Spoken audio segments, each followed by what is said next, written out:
en los diversos espacios profesionales en los que participan. Para reflexionar hoy nos acompañan tres egresados de nuestra escuela que tienen una experiencia que hay que reconocerles desde sus haceres, y verán que sus áreas de intervención son tan diversas como lo que nosotros podríamos acceder a esos lugares, áreas de trabajo, o que ya estamos ahí. Entonces, el día de hoy vamos a reflexionar y dialogar sobre el ser y hacer del trabajo social, así como compartimos sus saberes al respecto, y nos acompaña en la mesa de manera virtual. Voy a permitir presentarme primero a ella, si no les molesta. Nos acompaña la maestra María Isabel Camacho Casares, Isabel Camacho, licenciada en Trabajo Social por la Escuela Nacional de Trabajo Social de la UNAM. Es maestra en Desarrollo Profesional por la Universidad de American University. En los últimos años se ha dedicado a trabajar con grupos vulnerables. Este trabajo se reafirmó a partir de los resultados de la investigación de tesis que hizo para obtener el grado de licenciado en Trabajo Social, en la cual se denominó Investigación Cualitativa y Cuantitativa sobre las mujeres inmigrantes mexicanas en el condado de Dallas, Texas, Estados Unidos. Su trabajo se ha enfocado en servir a víctimas y sobrevivientes de violencia intrafamiliar y abuso sexual a través de servicios ofrecidos por el sector no lucrativo, mejor conocidos como ONGs. Participa en la capacitación constante a personal bilingüe para la efectiva intervención de casos en eliminar huecos de los servicios a la población hispano-latina. Contribuye en la creación de relaciones sólidas entre agencias y la elaboración de programas bilingües de habilidades para la vida, donde se brinda información y capacitación al cliente de primera mano, donde la población inglesa y de habla hispana tiene la oportunidad de trabajar juntos por primera vez y darse cuenta que la violencia doméstica no discrimina y que la raza no ayuda a sufrir más o menos. Colabora en la innovación de programas y la integración de grupos psicoeducativos donde se aborda lo curricular sobre violencia doméstica, abuso sexual, relaciones saludables, salud financiera, atención plena, autocuidado, entre otras áreas importantes para eliminar y prevenir el abuso y promover comunidades saludables. Su dedicación para servir a toda la población de diferentes antecedentes culturales la llevó a participar activamente en asociaciones sólidas con las principales agencias claves para fortalecer el apoyo a víctimas de violencia sexual, doméstica y abuso que sirven al público, tales como el Consulado Mexicano, Caridades Católicas, Servicios de Inmigración y otras organizaciones gubernamentales y no gubernamentales. Y bueno, su currículum es muy amplio y me tardaría buena parte del tiempo para este encuentro. También aquí en la mesa nos acompaña la maestra Amira Elena Hernández Juárez. Ella es licenciada en Trabajo Social por la Escuela Nacional de Trabajo Social, es maestra en Administración Pública por la Universidad Latinoamericana, tiene varios diplomados, responsable de promoción de la salud, responsable del programa intercultural de salud, supervisora de trabajo social en la Jurisdicción Sanitaria Azcapotzalco de los Servicios de Salud Pública de la Ciudad de México. Es sinodal en el Centro Nacional de Evaluación para la Educación Ceneval, pero también es locutor independiente, con práctica de radio por internet y podcast. Y ha tenido varios cursos en donde su formación tiene que ver con la locución, principalmente locución comercial, para noticieros radiofónicos, creación de podcast y locución de campos. Y me falta. Y por otro lado, también nos acompaña el licenciado Francisco Gabriel Gutiérrez. Él es trabajador social egresado de la ENS, docente de la ENS del 2011 a la fecha, no sé si me escuchan. Trabajador social de la Defensoría Pública del 2006 a la fecha, del 2011 al 2015 es perito oficial del Tribunal Superior de Justicia del Estado de México. Actualmente se encuentra cursando la maestría en Trabajo Social en la unidad de posgrado de la UNAM. Bueno, pues ellos serán nuestros ponentes el día de hoy, quienes nos acompañarán en este intercambio de experiencias, de sus haceres, de cómo se han desarrollado. Y tenemos pues el reto de que nos compartan qué ha pasado en esta reconfiguración del trabajo social durante este periodo de pandemia, durante este periodo de aislamiento social, y que desde sus áreas laborales, qué fue lo que reconstruyeron, reconfiguraron para este ejercicio profesional. Entonces, Pues le voy a ceder la palabra a la maestra María Isabel Camacho Casares. Ella nos acompaña desde Estados Unidos y pues la tenemos por conexión. Una de las cosas que nos ha dejado la educación abierta y que se potencializó durante esta pandemia, pues fue el uso de las tecnologías, y justo este uso didáctico de un gran apoyo para todas y todos nosotros fue el recurso Zoom. Entonces la tenemos acá. Maestra Isabel, pues te dejamos la palabra.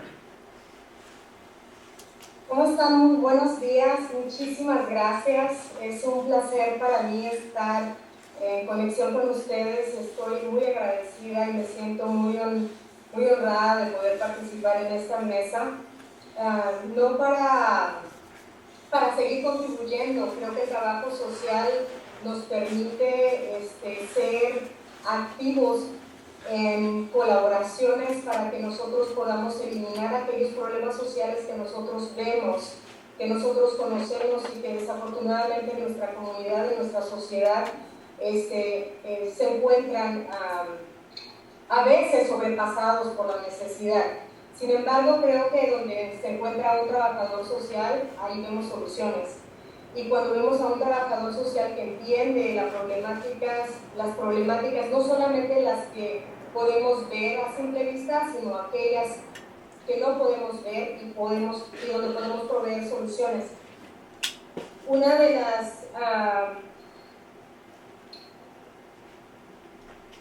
de los principales retos a los que yo me enfrenté cuando comencé a trabajar con mujeres víctimas de violencia doméstica es la falta de información que vemos en nuestras comunidades acerca de este fenómeno.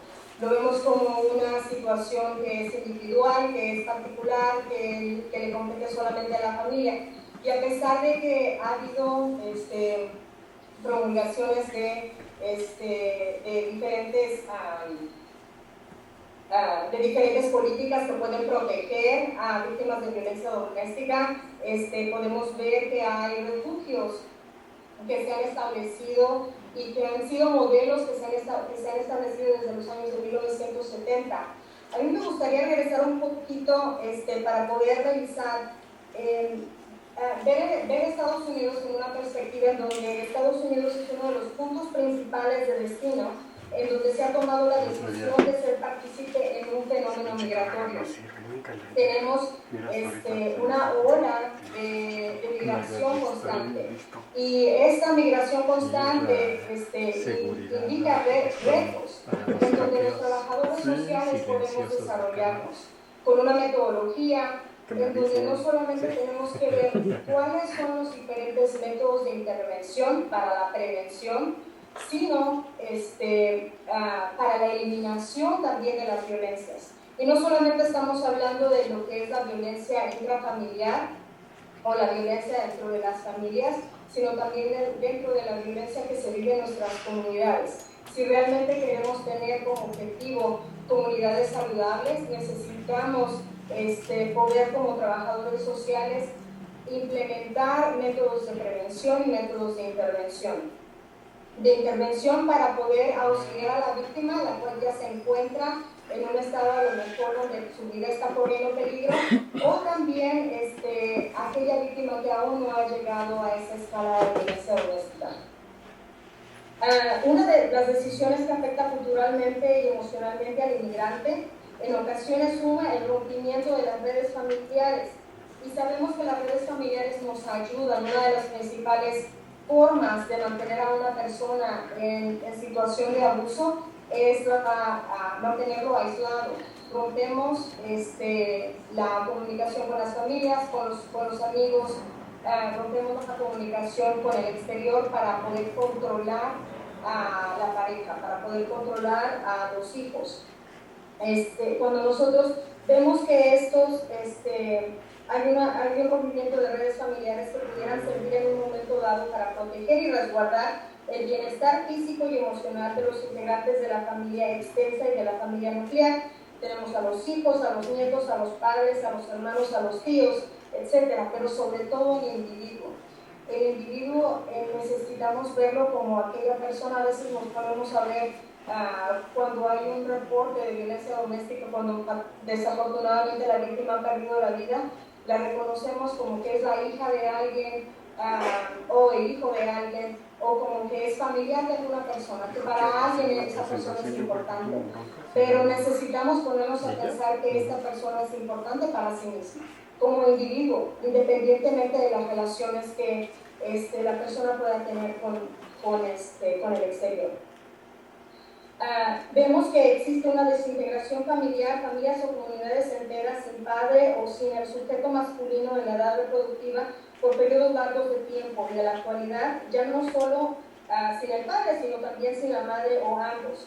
Revisamos que la migración ya se ha convertido en un fenómeno que ya no solamente tiene una sola cara, en donde los varones salen a migrar y se encuentran en comunidades y regresan a sus hogares, sino que familias completas han migrado al extranjero.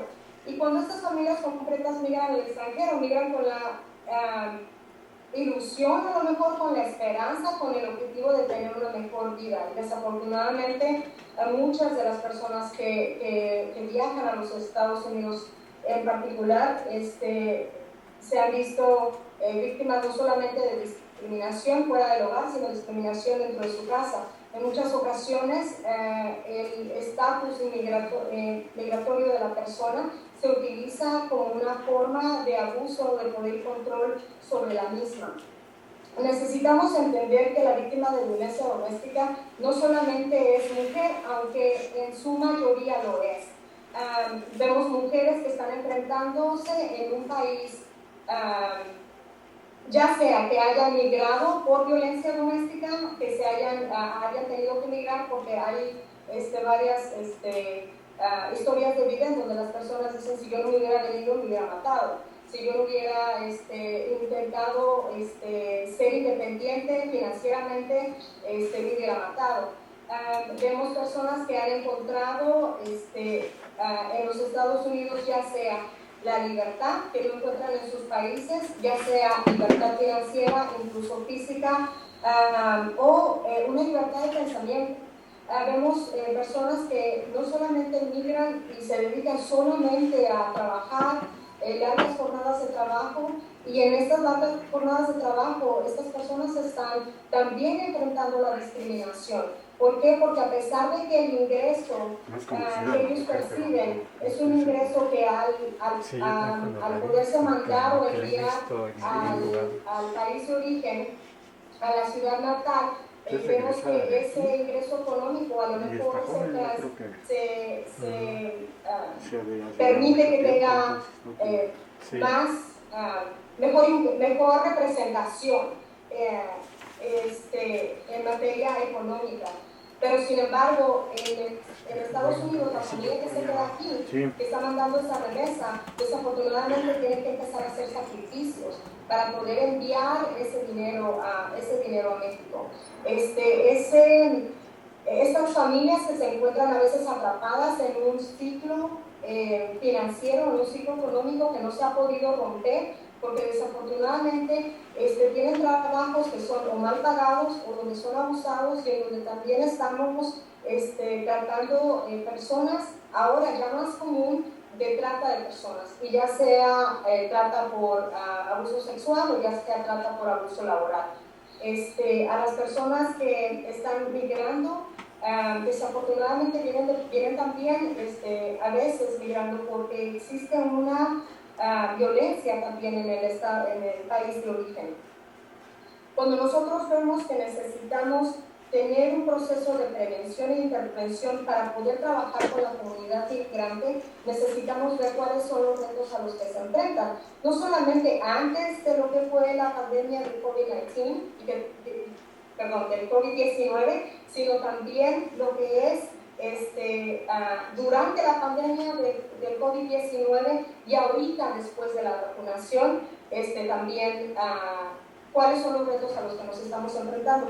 Y uno de los principales retos a los que nos enfrentamos es a la vivienda.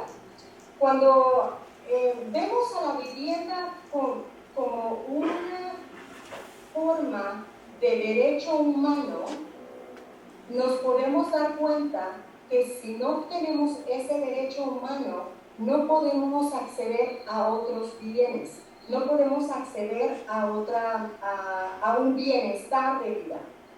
Es importante entonces considerar la vivienda como un derecho humano, ya que sin hogar muy difícilmente se pueden acceder a otros derechos, como por ejemplo el empleo, un empleo digno, bien remunerado, derecho a la salud, el bienestar. Cuando hablamos de bienestar social, por ejemplo, no solamente tenemos que ver a la violencia familiar como algo que está afectando a la familia, como algo que está afectando a la víctima directamente, sino también como indirectamente nos está afectando a toda la población. Nos afecta porque tenemos que tener fondos para poder asistir a las víctimas de violencia doméstica a través de subvenciones. Estas subvenciones pueden pagar a lo mejor por vivienda, pueden pagar para atención médica, pueden pagar a lo mejor por un tiempo suficiente, a veces hasta por 12 meses, para poder cubrir gastos de pagos de servicios, pagos de guardería, para poder pagar educación, para que las víctimas puedan tener acceso a mejores bienes. Es también importante ver a la violencia doméstica como una forma de intervención para decir de qué manera nos está afectando comunitariamente y de qué manera nos está afectando individualmente. Y es ahí donde la intervención de trabajo social es muy importante. Necesitamos ver al trabajo social no solamente como ese trabajo de intervención individual, que en muchas ocasiones lo encapsulamos así, hay otras disciplinas que lo encapsulan como una intervención básicamente y puramente individual, que es muy importante. La intervención individual del trabajo social es sumamente importante. Trabajar con el rompimiento de sistemas de creencias. Desafortunadamente la violencia doméstica está arraigada en nuestra cultura en muchísimas formas. No solamente en nuestros medios masivos de comunicación, en las formas, en la música que escuchamos, en las novelas que ven nuestros conciudadanos, sino también en la forma en cómo nos relacionamos. Hemos normalizado la violencia ha estado normalizada en nuestra cultura, y trabajo social necesita seguir con esos procesos de intervención en donde necesitamos reeducar al otro y nos necesitamos reeducar nosotros mismos. Lo que yo conozco de violencia doméstica y de intervención al día de hoy no lo conocía hace 25 años. Hace 25 años yo también caía en ese creer de que la persona víctima de violencia doméstica se quedaba en un lugar abusivo, a lo mejor por comodidad, a lo mejor sí porque quería estarse ahí por los niños, pero nunca nos poníamos a pensar que esa persona estaba temerosa de poder perder la vida. Cuando una persona decide dejar la violencia doméstica, dejar la relación abusiva, es allí cuando la persona sufre el mayor riesgo de perder la vida. Y entonces tenemos que en el estado de Texas, alrededor de más de 200 víctimas pierden la vida en un año. Estamos hablando de 200 personas. No sé cuántas personas tenemos en el auditorio el día de hoy, pero imagínense tener 200 personas en el auditorio y que esas personas ya no están con nosotros. Entonces, cuando nosotros vemos la dimensión de la violencia doméstica, cuando nosotros llegamos a reconocer la violencia doméstica como algo que está atentando contra el bienestar de nuestras comunidades, trabajo social puede decir: yo decido hacer servicio de intervención individual, otro trabajador social decide hacer trabajo con organizaciones, trabajo en donde podemos implementar nuevos modelos de intervención que puedan decir: este modelo de intervención es efectivo con víctimas de violencia doméstica. Este modelo de intervención es efectivo con la población que yo decida trabajar. Este modelo de intervención es efectivo para ir a las escuelas a educar a nuestros hijos para romper el ciclo de la violencia doméstica. Cuando decidimos romper ciclos, nosotros decidimos implementar modelos de intervención. No lo podemos hacer desde el cero. El deseo es solamente el principio. El deseo es solamente lo que nos va a motivar a implementar esos modelos de intervención. Uno de los modelos de intervención que ha sido efectivo con víctimas de violencia doméstica y también con la persona que abusa son sesiones de grupos. Las sesiones de grupos psicoeducativas nos ayudan a reeducar y a repensar nuestras formas de convivencia. Es importante, otra vez, ver la vivienda, porque uno de los principales elementos que la víctima de violencia doméstica pierde es la vivienda. Porque esta persona se va a un refugio. Y cuando se va a un refugio, a veces no puede regresar al lugar abusivo, al hogar abusivo. Regresar al lugar donde sufre de abuso significa regresar a volver a repetir la violencia. Cuando solicitamos los beneficios para la asistencia financiera para poder pagar el alquiler, solicitamos también beneficios para poder pagar otros enseres y otras necesidades. Quiero decirles que por lo menos 1 de cada 3 personas en Estados Unidos sufre de violencia doméstica. Y por lo menos 1 de 7 hombres sufre violencia doméstica. Y por lo menos 1 de 4, estoy de acuerdo con las últimas estadísticas revisadas por el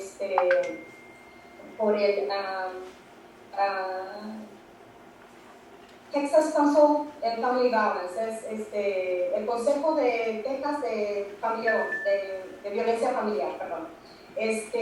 Cuando 1 de cada 4 personas que son del grupo del LGBT, QIA, también están sufriendo de violencia doméstica. Me gustaría poder pensar en cómo nos afectó el COVID-19. Entonces, cuando teníamos toda la información de COVID-19 y cuando nos preparamos, nosotros teníamos que decir, bueno, la gente se tiene que quedar en su casa, tiene que lavarse las manos, tiene que ponerse desinfectante para las manos, tiene que no poder ir a la escuela, tiene que hacer sesiones por videoconferencia. Y desafortunadamente, muchas personas no podían accesar a este tipo para la víctima de violencia doméstica significaba quedarse en su hogar y quedarse en un lugar abusivo. Los casos de violencia doméstica aumentaron durante la pandemia y siguen en aumento. Los casos de violencia doméstica no han disminuido y el número de muertes por violencia doméstica han aumentado. Creemos que es porque ha habido más personas que han reportado, también creemos que es porque ha habido más servicios, pero también pensamos que la violencia doméstica tiene nuevas formas, tiene nuevas caras, nuevos rostros y necesitamos actualizarnos para poder seguir respondiendo a víctimas que necesitan servicios. Cuando vemos que la violencia doméstica ha afectado a las víctimas que se quedaban en el hogar, entonces se establecieron nuevas subvenciones para poder asistir a la ola que tuvimos de casos de violencia. Un caso curioso es que al inicio de la pandemia los casos de violencia doméstica bajaron, no se veían. La línea de emergencia casi no sonaba. Y cuando teníamos, esto fue durante los primeros 6 meses. Después de estos primeros 6 meses, lo que revisamos es que la gente estaba atrapada, no podía romper el silencio. Los niños que estaban sufriendo el abuso ya no estaban yendo a las escuelas, las maestras ya no podían reportar. Teníamos que ser más estratégicos en revisar cómo las personas se mantenían seguros en la vivienda y si no estaban seguros, de qué manera podíamos asistirlos, cómo podíamos hacerlo de manera segura. Lisa, perdón, te voy a tener que interrumpir porque estamos sobre tiempo también.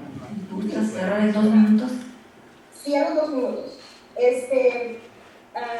Quiero decir que una de las recomendaciones que tenemos de intervención es ver a la vivienda como como un derecho humano, crear mejores entendimientos de los diferentes retos que enfrentan las familias migrantes y no migrantes, documentadas y no documentadas.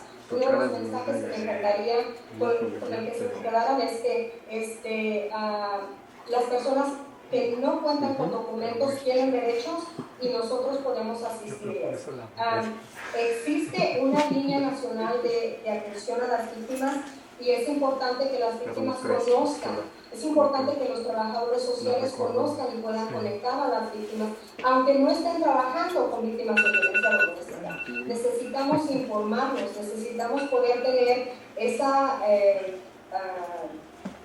información de qué es lo que está pasando en nuestras comunidades y cómo nosotros podemos poder asistir a las personas. Tener una intervención que sea más compasiva, que pueda entender mejor a las poblaciones vulnerables y ver cómo la violencia doméstica nos está afectando, no solamente a las poblaciones migrantes, no solamente al individuo que está sufriendo de violencia doméstica, sino también afuera. Y otra de las cosas sobre intervención de trabajo social es que el trabajo social no se quede en la intervención individual. También estamos haciendo esta investigación. Necesitamos tener modelos de intervención, necesitamos seguir creando modelos de intervención y sobre todo necesitamos tener posiciones de liderazgo. Podemos ser los siguientes diputados, podemos ser los siguientes senadores, podemos ser los siguientes presidentes de la República y ver que nuestros grupos vulnerables necesitan de nuestra intervención, independientemente en el cargo en donde nos desarrollemos. A veces nos ven como economistas, a veces nos ven como que somos contadores, pero no somos economistas, no somos contadores, somos trabajadores sociales que estamos haciendo modelos de intervención para mejorar la calidad de vida de nuestros grupos vulnerables. Y ya nada más para concluir, cuidémonos. Tenemos un montón de trabajo sobre nuestros hombros, necesitamos aprender a cuidarnos.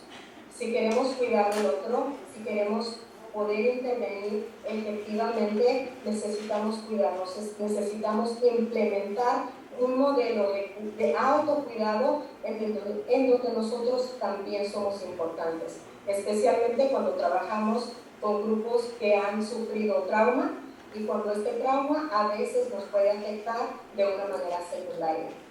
Muchísimas gracias, que tengan ustedes un excelente día.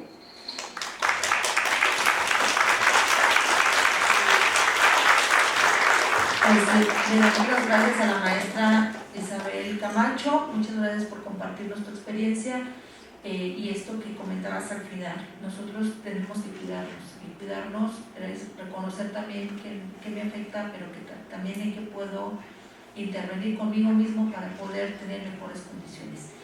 Voy a dar la palabra ahora a la maestra Amira Elena Hernández Juárez, quien nos compartirá su experiencia. Gracias. ¿Tenemos por ahí la presentación? ¿Qué tal? Buenos días, ¿cómo están todos? ¿Todavía no están dormidos? Pues no, pues muy contenta de estar aquí con ustedes y pues justamente, ¿no? Como dicen ahora, ¿no? History time de cómo tuvimos que aprender cosas nuevas en poco tiempo y bajo presión, ¿sale? Como les explicaba, como les decían, yo trabajo en sector salud. La parte del sector salud está dividida en dos, el área federal y el área local, ¿no? Yo pertenezco al área local, específicamente a la jurisdicción sanitaria de Azcapotzalco. ¿Chubicas Azcapotzalco? Bueno, desde allá vengo, el sábado.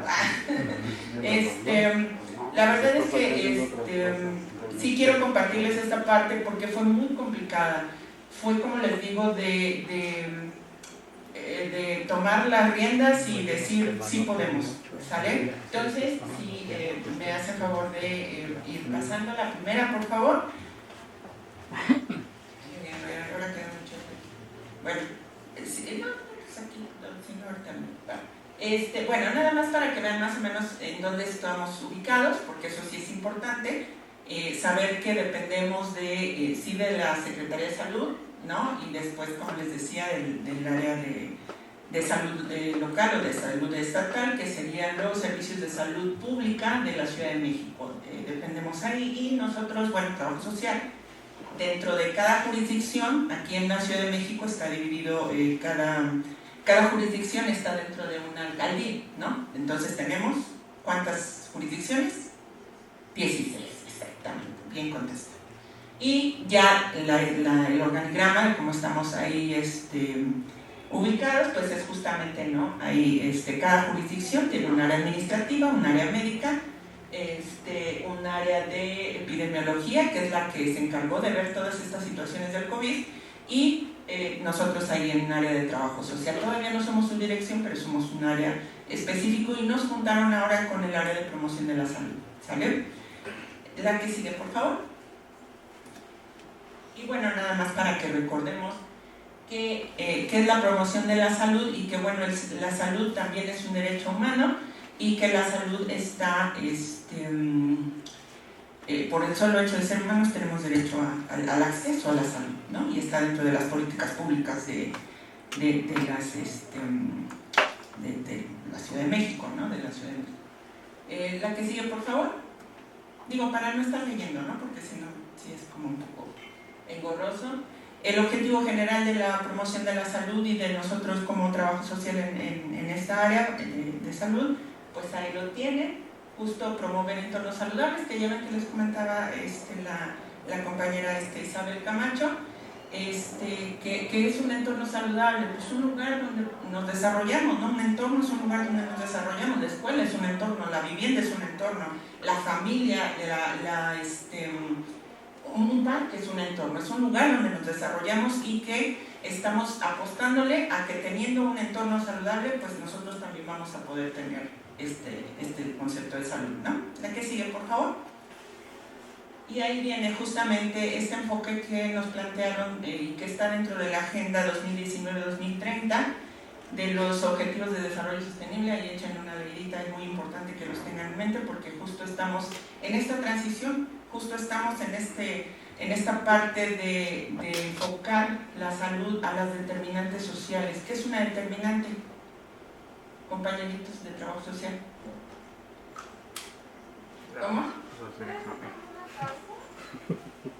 Sí, es el contexto donde nos desarrollamos, básicamente, ¿no? El contexto donde nos desarrollamos, como les decía yo, una persona que se presenta con diabetes, por ejemplo, no va a ser los mismos síntomas, las mismas características, a pesar de que tenga diabetes, no va a ser lo mismo una persona que vive en Colima, que viva en una playa, a una persona que vive aquí en Santo Domingo, o sea, es el contexto bajo el que se desarrolla la persona. Entonces, es importante conocer todas estas determinantes y entonces así poder hacer una intervención justa y necesaria y sobre todo adecuada, ¿no? Adecuada, que eso es lo importante, porque cada persona es diferente, lo sabemos, ¿no?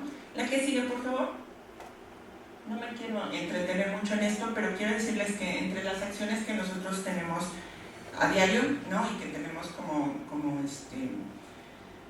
establecidas dentro de nuestros lineamientos, ¿no? de trabajo social en el área de la salud, pues son esos, ¿no? Y dirán, ay, pues ay, qué poquito, ni hacen nada, no es cierto. Cada una de esas acciones, pues son importantes, pero además derivan de muchas otras subacciones, ¿no? Entonces, ahí vean, por ejemplo, perifoneo, difusión en redes sociales, y esas fueron algunas cosas que tuvimos que cambiar. No sé si ustedes, por ejemplo, han pasado, han tenido como la experiencia o la oportunidad de leer sobre los servicios de salud hace años, ¿no? Digo, yo creo que cualquiera ha ido a un centro de salud, por ejemplo, ¿sí? ¿Sí han ido? ¿Cómo está el área de atención? ¡Ah! ¡Ay, ups! ¡Ah, no dijimos eso! Ok. No, obviamente sí, sabemos en qué estamos parados y sabemos que exacto, que nuestra experiencia con los centros de salud a veces no es tan agradable, ¿no?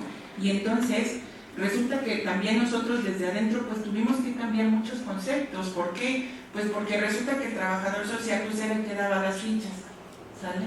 Y entonces así como que llega uno de nuevo, yo ya tengo un poquito más de 15 años en el área de la salud y de verdad era cambiar el concepto de tú eres la que da las fichas. Ay, híjole, bueno, a ver, no.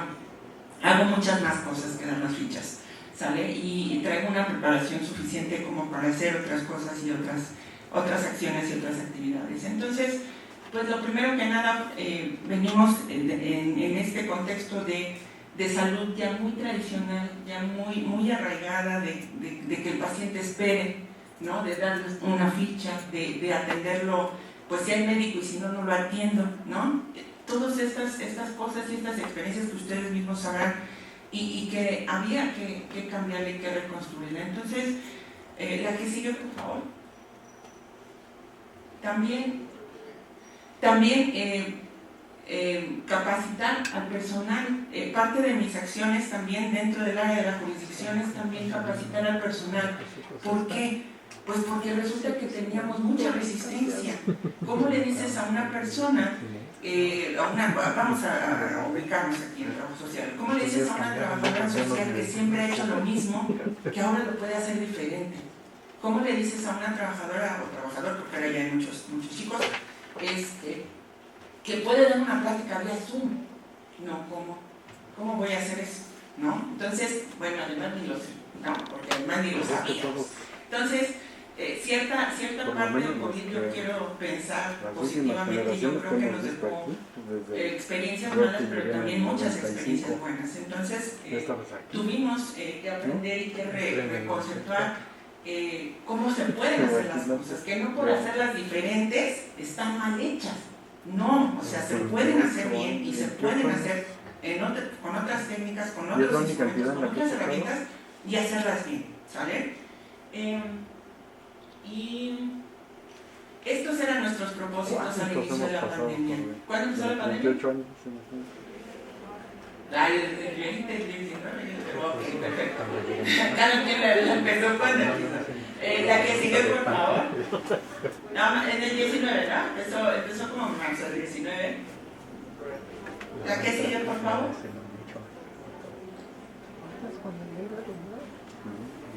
¿No? La que sigue, ¿no? Ok. Y tuve, les hablo ahora sí que como decimos cuál era el objetivo de esta plática, les hablo desde la experiencia, convencer a los compañeros de que podíamos hacerlo, de que teníamos que usar herramientas como el celular, como una cámara, como un micrófono. Regularmente, no sé si han visto en las campañas de salud, usamos un megáfono, ¿no? Y hay naves como el de se compran, ¿no? Así como eso, pero pues anunciando, ¿no? Ven a vacunar a tu niño, etcétera, etcétera, que es una herramienta que nos funcionó genial. Pero al día de hoy, pues ya tenemos otras herramientas, tenemos otros recursos. Y entonces, ¿por qué no hacer los nuestros? ¿Por qué no adoptarlos y decir, bueno, vamos a implementar esto? Entonces, también fue muy complicado. ¿Por qué?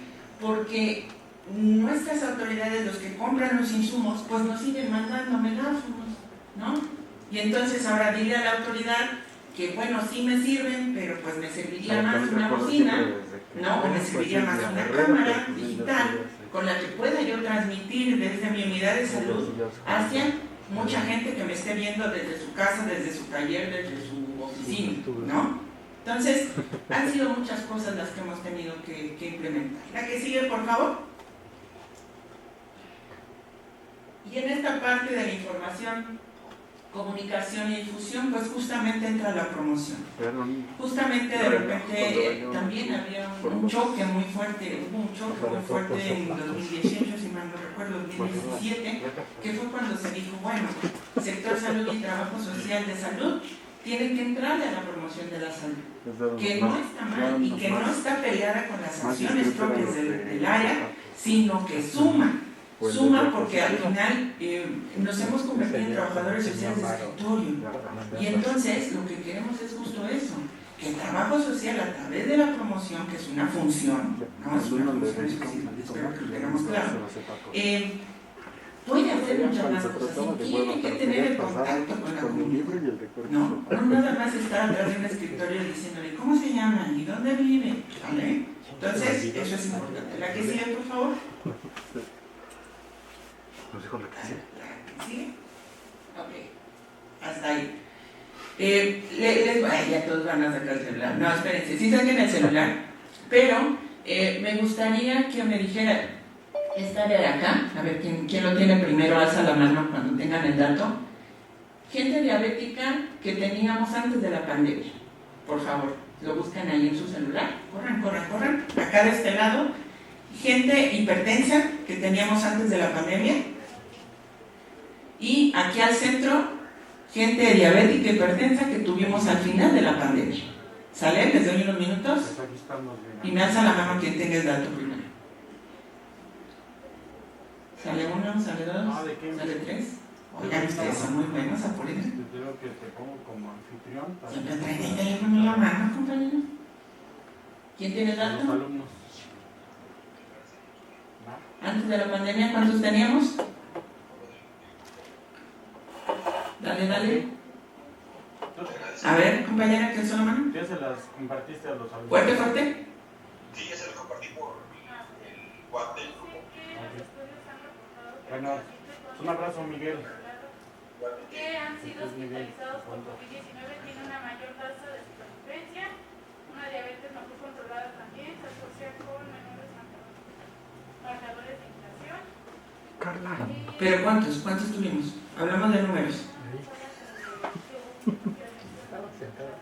Ok, también tuvimos que aprender a usar rápidamente estas herramientas. ¿Acá?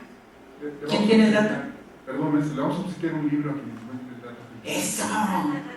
¡Que haya motivación!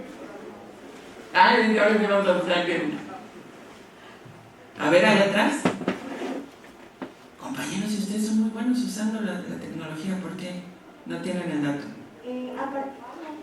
Sí, adelante. A partir de 2022 son 14 millones de personas con diabetes y de hipertensión son 30 millones. Ok. Acá de este lado, antes de la pandemia, ¿cuántos teníamos? ¿Nadie? ¿Acá? Va el segundo libro. ¿Nada? ¡Ay, qué bárbaros! A ver allá. Dices que no he enseñado. No hay wifi. Ya, Ajá. se estima que en México eran más de 30 millones de personas que viven con hipertensión arterial. Antes de la pandemia. Ajá, es decir que 4 tienen este padecimiento y 46% lo desconocen. Así es. ¿Y acá? Digo para que se vaya el otro libro, ¿no? No, acá ya se fue uno, ¿verdad? Ya se fue uno, maestro, ya lo debe ahí. Llevamos dos, exacto. Eso. Y miren que estoy dando chance así como para que sean por las secciones acá también. Dígame. Ay, perdón.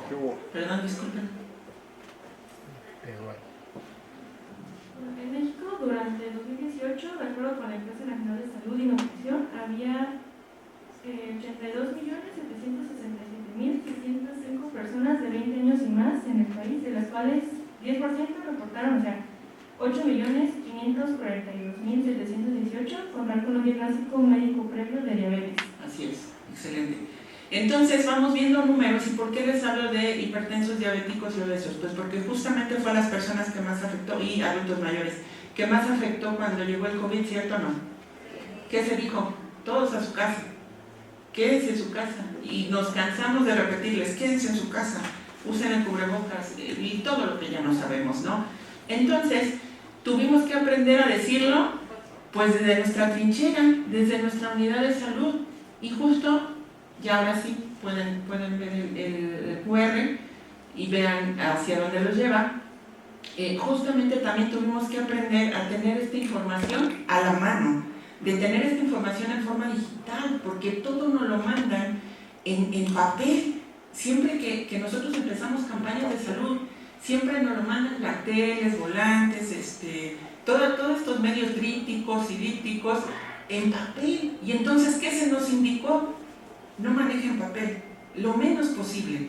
Entonces, fue un reto tratar otra vez, encontrar esas herramientas, encontrar esos lugares, esos sitios de internet que tuvieran información confiable, o decirle, e incluso uno de nuestros retos mayores fue enseñarle a los adultos mayores que estaban encerrados en su casa a usar un teléfono celular, a usar una red social, a tener WhatsApp, que ahorita ustedes pues lo tienen de siempre, pero para un adulto mayor fue de verdad un reto aprender a usarlo y decirle que el teléfono celular no solo servía para hablar por teléfono, ¿no? O gente, por ejemplo, que tenía una versión muy bueno, ahorita obsoleta, pero muy básica, vamos a llamarle, de un teléfono celular, y que ni siquiera podíamos descargar. De verdad, fuimos hasta las casas de los adultos mayores a decirle, mire, este es un WhatsApp, aquí se puede mandar, usted manda el mensaje, ¿no? Pero ¿cuánto me va a cobrar? No, pues no es de cobrar, o sea, todo eso que a lo mejor de repente suena absurdo, se tuvo que reeducar también a la población. Entonces eso también fue uno de nuestros principales retos.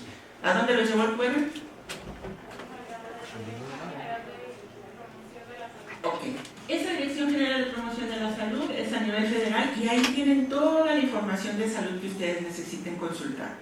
Hay dípticos, trípticos, carteles, información actualizada, pero esa es la fuente confiable. Y ahí hay material también por si necesitan gráficos, ¿no? Gráficos o ilustraciones o, como les repito, carteles digitales. Y ahí es nuestra fuente oficial, ¿de acuerdo? La que sigue, por favor.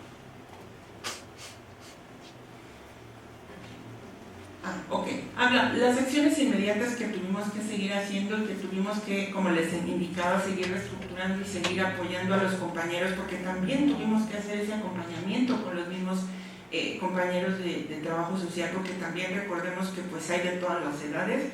Hay chicos como ustedes que están haciendo su servicio social y que nos apoyamos mucho de ellos, pues para que me enseñaran cómo bajar una melodía, cómo bajar un video. Dentro de YouTube tenemos el canal también de la Secretaría de Salud y de los servicios de salud, y también subían material, ¿no? Quédate en tu casa y demás, pero no sabíamos cómo bajarlo, cómo accesar a él. Entonces también nos apoyamos mucho de la gente joven, porque también tenemos gente y trabajadoras sociales que tienen más de 40 años de servicio, entonces que a veces no saben usar una computadora, mucho menos entrar a YouTube y bajar un video, ¿no? Entonces trabajamos mucho con eso.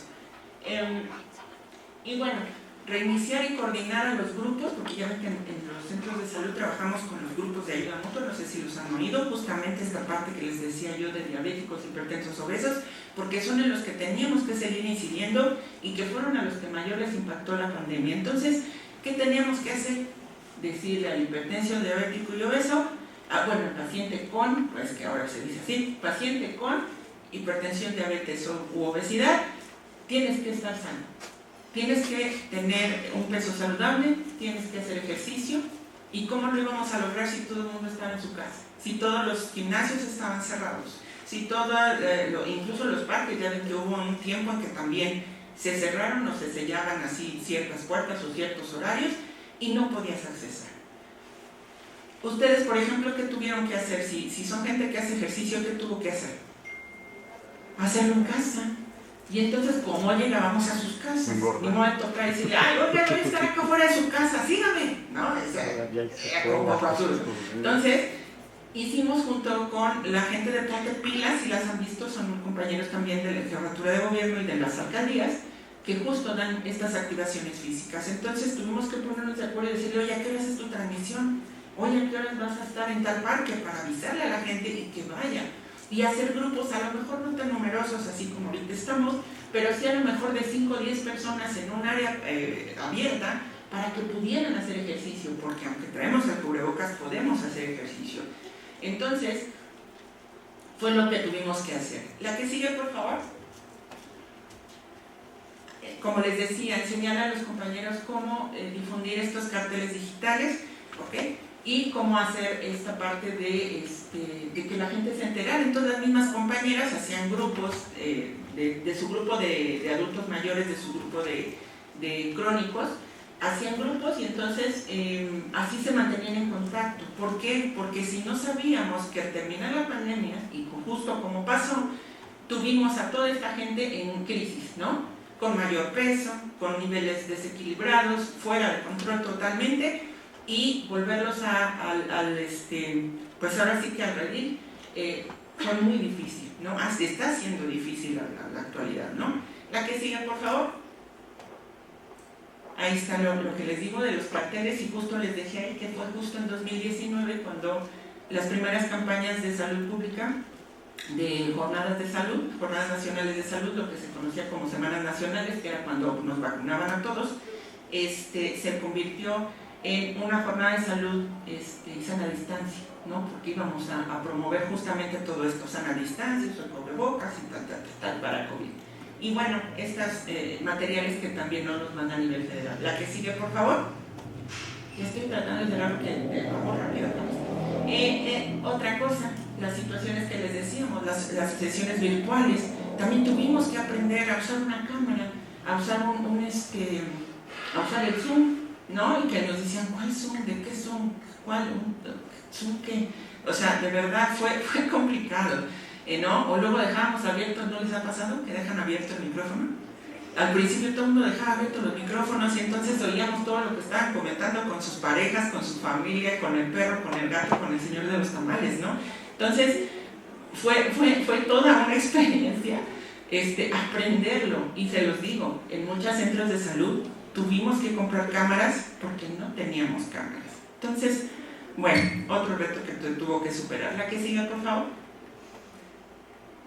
Ok, va una cápsula informativa de un minutito. Si la corren, por favor.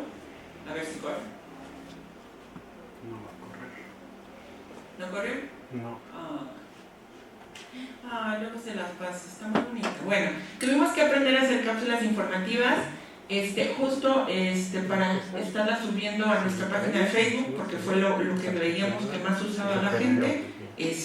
Adultos mayores no tanto, pero sí los jóvenes, y sí adultos a lo mejor hasta los 40, 50, sí usaban Facebook. Entonces fue una forma de acceder a ellos y de poderles seguir brindando información. No corrió, pero es una cápsula informativa que pueden ver en nuestra página de Facebook.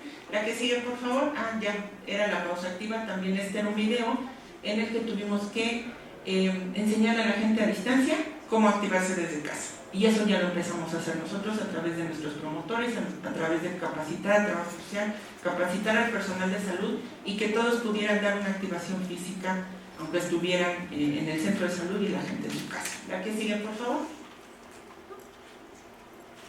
Ok, a ver ahí a dónde los lleva.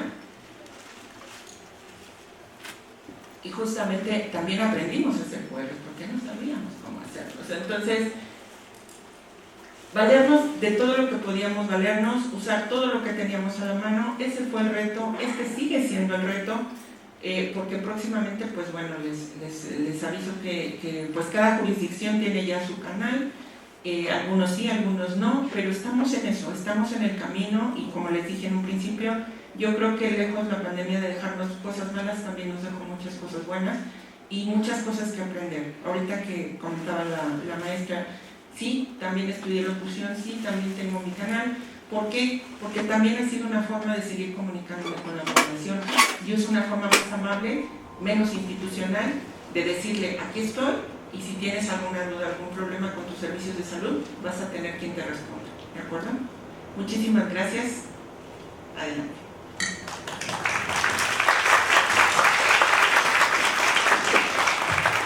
Pues muchísimas gracias, maestra Mira, por compartirnos estas experiencias, estos aprendizajes que sin duda, a lo mejor yo la escuchaba y decía, es que también lo tuvimos que hacer nosotros, ¿no? Y es que si bien somos la Coordinación de Universidad Abierta de Educación a Distancia, con toda la experiencia que ya traíamos dando educación a distancia, tuvimos que reaprender y acercarnos a todos esos recursos que estaban ahí, y que los tuvimos que convertir en recursos educativos y recursos para el aprendizaje, y que sin duda, desde quien hace práctica, desde los que ya, los alumnos que van más avanzados, también tuvieron que reconfigurar esos espacios para la intervención. Entonces, un buen ejemplo, y pues a capacitar a los chicos. Ahora le voy a dar la palabra al licenciado Gabriel González, quien nos hablará un poquito de otra área un tanto complicada y diferente a las que ya se han tocado ahora. Buenos días.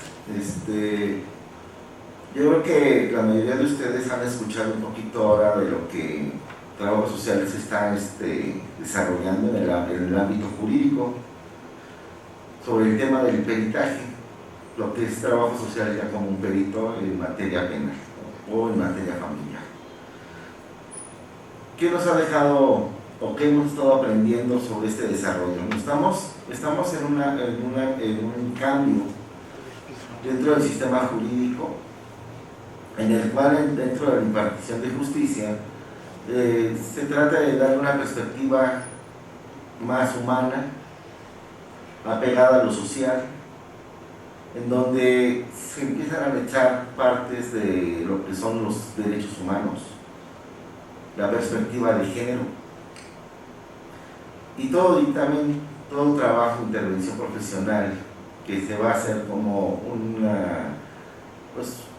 una rama auxiliar del derecho, una ciencia auxiliar del derecho para poder aportar elementos, pues voltean a ver al trabajo social como una parte primordial. Jurídicamente está establecido de que donde hay una controversia, donde no llegan a un acuerdo las partes en el área familiar, por la disputa de sus hijos, pensión alimenticia, convivencias, guarda y custodia, tiene que ir acompañada de un peritaje en trabajo social y en psicología. Ya los jueces no pueden dar una sentencia directa, si no, digamos, si no se ponen de acuerdo y el juez tenga que dar una sentencia si no tiene esos dictámenes. Para poder nosotros intervenir también en materia penal, tenemos otras funciones, pero aún así también está la parte de entregar dictámenes, entregar peritajes. Debemos de tener en claro que en materia penal son dos áreas las que estamos aportando dictámenes, dos instituciones hoy en día. Una está la Fiscalía General de Justicia, tiene apenas poquito tiempo, ahí estamos hablando de unos 3-4 meses, que están en un plan piloto, en donde ya están aportando la pericial desde la carpeta de investigación. Antes no se hacía, porque la contraparte de la Fiscalía, el contrapeso de la justicia, de este lado está el fiscal, quien aporta los elementos cuando detienen a una persona. De la otra parte está la Defensoría Pública, los abogados defensores que van a defender a esa persona que están acusando. Ahora, este sistema de justicia acusatorio adversarial permite una defensa más justa. Se tiene que comprobar la culpabilidad. El fiscal trata de comprobar que esa persona es culpable. Durante este proceso hay delitos en los cuales los fiscales solicitan la prisión preventiva. ¿Por qué? En caso de que se dé a la fuga, por poner a la sociedad en riesgo. El defensor no. El defensor busca que todos los procesos se lleven en libertad, que no pierda la libertad hasta que sea sentenciado. Ahí es donde entra y solicita la herramienta o lo que es para él una estrategia de defensa, el dictamen en trabajo social. ¿Para qué le sirve a él? Yo tengo que comprobar, me dice el abogado, yo tengo que comprobar que él no tiene necesidad de irse a otro lado, esconderse, escapar, que tiene un lugar de pertenencia, un lugar de arraigo, y entre esos elementos que me está pidiendo, pues está la familia, está su entorno, que tenga un trabajo fijo, que tenga un ingreso para en su momento poder garantizar o proponerle al juez y a la contraparte, a la víctima, una reparación del daño, que está dentro de los derechos de la víctima, que se nos repare el daño.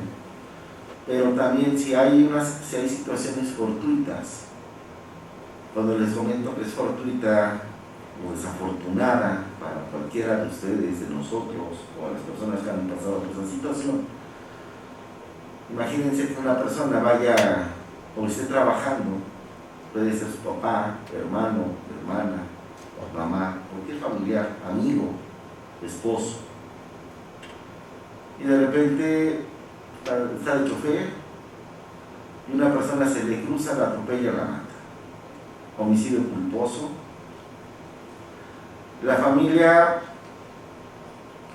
a lo mejor les voy a comentar un caso rápido. La familia, sale una nieta Dice, era mi abuelita, se me salió, no estaba ya bien, se nos perdía, a veces la segunda vez que se nos salía, estaba en esta ocasión pues fue imprudente, se puso sobre el camión, sobre el transporte público, se la aventó prácticamente. En otras ocasiones se nos había prueba hasta por una semana. Y estaba mal mi mamá, bueno, mi abuelita. El señor de 48 años, único proveedor, mantiene a su esposa, hija, madre soltera, una nieta de 1 año, y a su mamá, que es una persona adulta mayor de 78 años, 80. El señor es el único proveedor dentro del sistema familiar.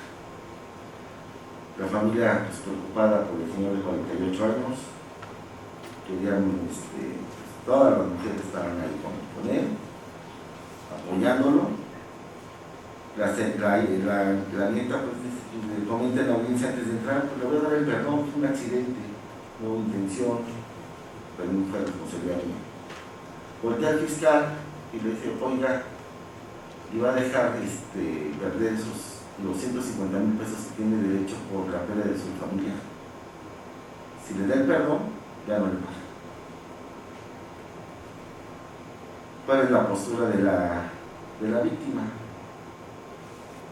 Si en mi vida he tenido esa cantidad, soy una persona de escasos recursos. Si la ley dice que me tienen que dar 150,000 pesos, pues que me los pague. También claro. El trabajo de nosotros es entregar elementos para que demostrarle al juez que tampoco la persona va a tener esa cantidad en una sola exhibición, que tal vez con un dictamen en la parte socioeconómica, en la parte económica de la cuestión laboral, tiene un trabajo, tiene un ingreso, a cuánto asciende este ingreso, a cuánto ascienden sus egresos de las personas dependientes, y de ahí poder determinar qué cuantía podría ser la que podrá alcanzar esta persona para poder aportar el dinero para ir pagando en un plan de mensualmente, que puede ser desde mínimo o puede ser de 6 meses hasta 3 años para poder esa cantidad. Y el señor no pisaría cárcel. ¿Qué pasa?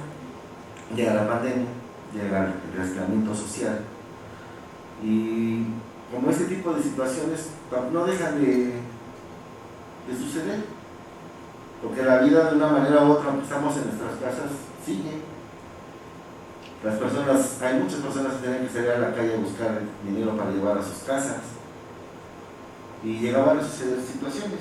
El sistema jurídico en materia penal no descansa.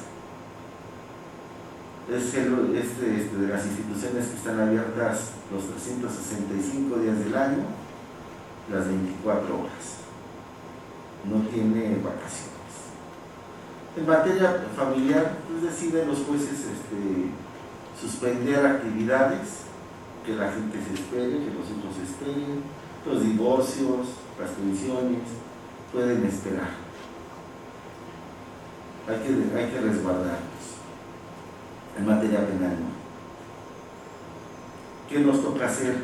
Dentro de nuestro trabajo como peritos, como profesionistas, pues tenemos que manejar algunas técnicas para poder realizar nuestro trabajo. Las entrevistas es una básica para un dictamen, la visita domiciliaria, primordial, pero no podemos hacer visitas, no podemos hacer las entrevistas directas en varios casos. Las personas que estaban también en reclusorios, que por delitos ya más graves, las teníamos que ir a entrevistarlos ahí, pero tenían protocolos. Los reclusorios también tuvieron que tomar medidas porque empezaron a fallecer mucho de su personal, jueces, personal del área de salud, administrativo, fiscales, defensores públicos. Mucha gente falleció durante nuestras funciones. Se tomaron medidas. Una persona que entraba a un reclusorio tenía que estar en observación primero durante 15 días. Si no presentaba ningún síntoma, pues podría, ya era pasado a población, se le asignaba el área donde iba a estar y nosotros podíamos entrevistarnos. Pero en ocasiones había tiempos y el derecho no cambian y no modifican esa parte de que se les dan términos para entregar los dictámenes y entrevistar a las personas. ¿Qué nos decían? Licenciado, pues lo pasamos al área donde están los que van ingresando, que están en observación, o si está en un área de COVID, pues si está enfermo, pues lo llevamos para allá. Te dejaban en la entrada, tenías que pasar hacia ese espacio donde ellos tenían, y afuera dejaban una mesa, una mampara transparente para poder hacer la entrevista, lo dejaban afuera de los dormitorios. Los custodios te dejaban más retirado, tú entrabas y como decían, pues ya es bajo su riesgo, tenías que hacer tu trabajo. Ibas con tu careta, o tu mascarilla, cubrebocas, guantes, ibas con todo lo que podías. Salías de ahí, el reclusorio, tenías que sanitizar todo ahí antes de subirte a tu coche.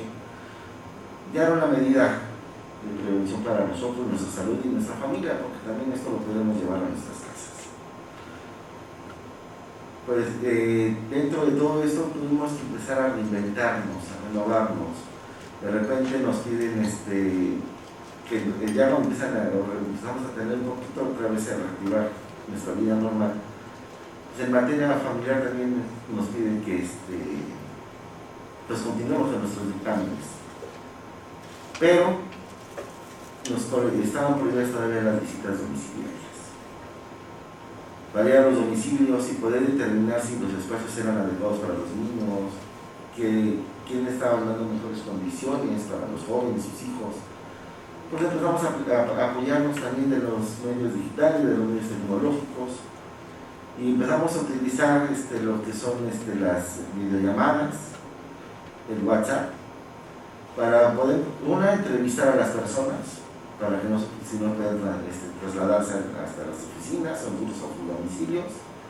Y la otra, pues les pedíamos que con medio de la videollamada empezaran a mostrarnos su domicilio, cómo vivían los espacios. Era muy interesante porque teníamos que empezar a desarrollar otros tipos de habilidades como trabajadores sociales, porque no es lo mismo lo que están haciendo ahorita ustedes, viéndonos, ver nuestras expresiones, nuestros movimientos, gesticulaciones, o lo cual nosotros vemos de aquí para allá con ustedes. En una videollamada, donde yo estoy haciendo una entrevista, no estoy viendo las expresiones corporales y la comunicación no verbal. Pero tenía que empezar a desarrollar, o empezamos a desarrollar esas habilidades. Como ahora hasta queremos hacer una videollamada porque queremos ver. No nos conformamos con escuchar, te quiero ver.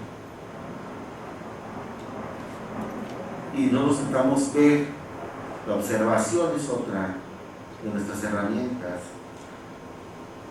de nuestras habilidades que tenemos como trabajadores sociales. Dicen que ¿qué otras técnicas podemos ocupar? La observación.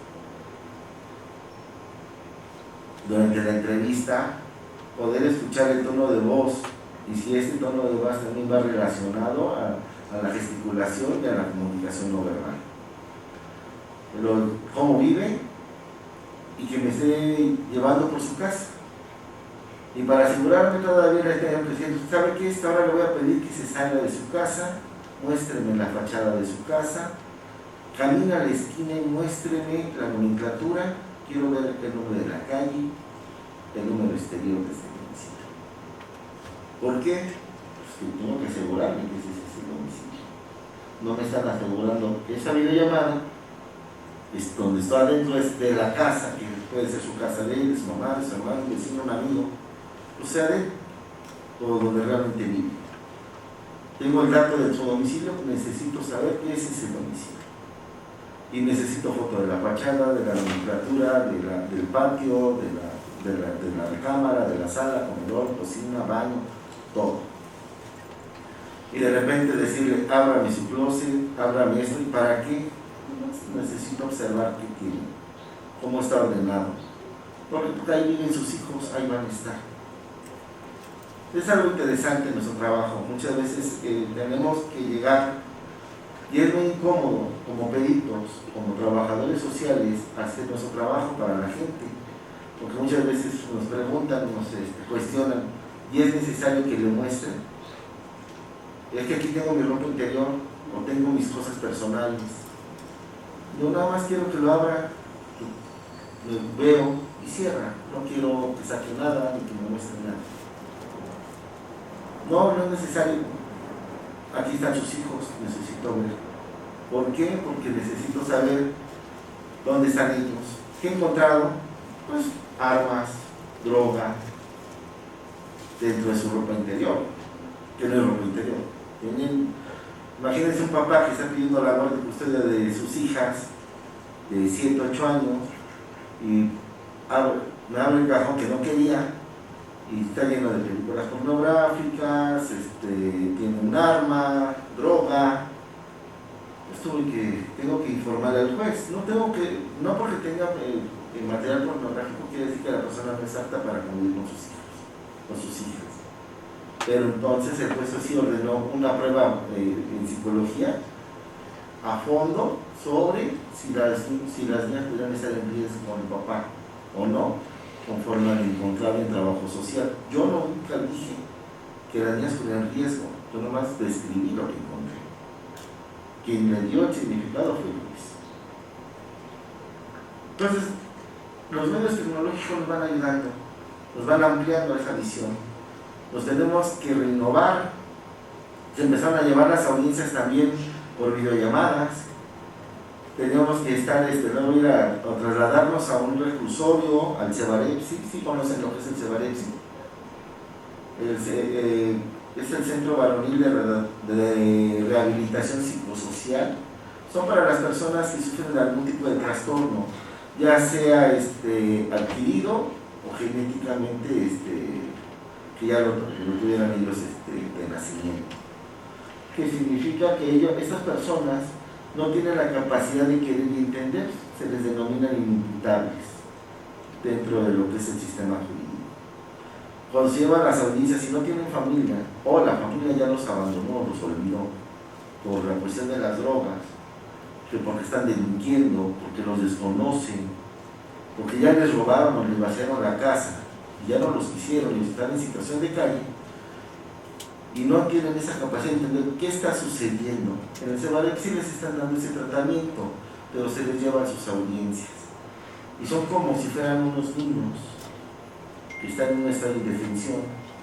Y trabajo social tenemos que darle esa representación jurídica.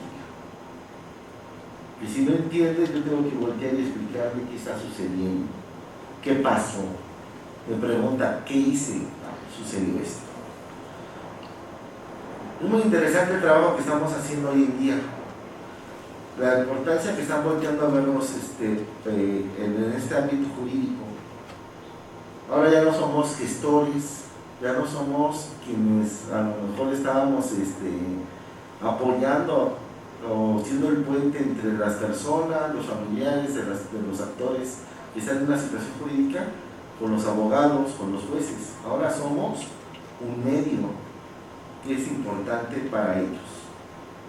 Un juez me comentaba una vez que nosotros como trabajadores sociales en el ámbito familiar somos sus ojos, porque ellos no pueden ir luego a los domicilios, pero nosotros sí. Y nosotros le hacemos una descripción de cómo vive una familia, cómo viven ellos, cómo viven los hijos, qué observamos. Y si una persona o un hombre puede decir, no tengo dinero, no me alcanza, no le puedo dar esa cantidad, y hacemos la descripción de cómo vive, qué tiene, cómo lo tiene, su nivel, si su nivel y calidad de vida es acorde a su situación socioeconómica, si está diciendo la verdad o no. Y lo que estuvimos observando. Muchas veces los jueces antes de empezar la audiencia me decían, oigan, ¿y sí es cierto lo que dice el señor? no es total. Puede estar mencionando, sí presenta pruebas, pero no, la forma en que vive el domicilio, la casa, simplemente el valor, lo que tiene, no corresponde. Entonces sí tiene. Y ya, cuando él ya les daba la sentencia era muy bonito, que casi nuestras conclusiones estaban plasmadas en las sentencias de los jueces. La verdad se siente muy padre porque se ve que nos están tomando en cuenta. Cuando ven tu trabajo, su trabajo, nuestro trabajo como peritos en nuestros dictámenes, plasmado en una sentencia, es el valor que tiene. Nuestra responsabilidad, pues darle las garantías y las mejores condiciones a estos niños. En materia penal, pues dar los aportes y los elementos para que pueda hacer una justicia real, como se está manejando desde una perspectiva de género, donde se manejan derechos humanos para la víctima, pero también para el imputado, para el victimario, y que muchas veces el victimario termina siendo víctima.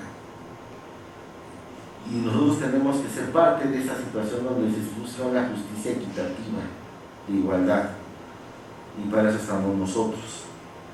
Por eso también nos apoyamos de los medios de comunicación, y que esta pandemia nos empezó a dar otro sentido más a fondo y que los jueces nos empezaron a ver de otra forma.